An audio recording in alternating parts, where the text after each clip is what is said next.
umiiyak? Kasi aalis ka na eh. Mamimiss kita. Ano po kayong malungkot? Masaya naman po kasi ako. Kasi makakasama ko na po si Tita Ched.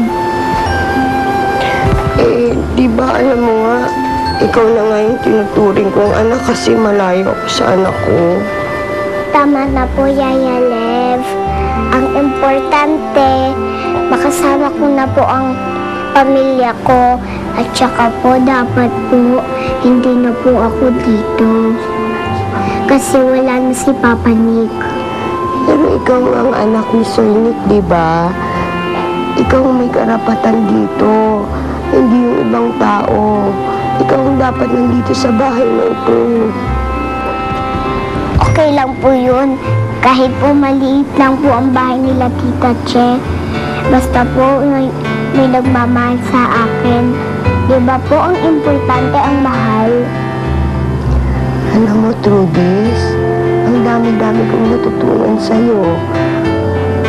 Ang dami mo na ituro sa akin kahit bata ka pa. Na importante maging masaya kahit na mahirap ang buhay. Ituro mo yun sa akin kahit bata ka pa. Maraming salamat, Trudis, ha. Welcome po.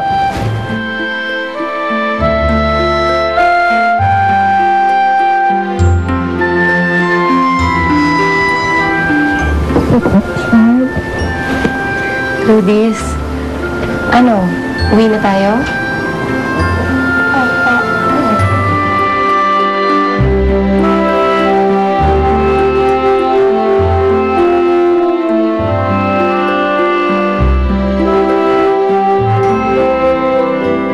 Tara na. Sige, pakiayos sandali lang.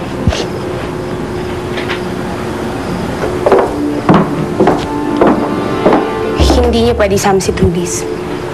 Hindi siya aalis sa bahay na to.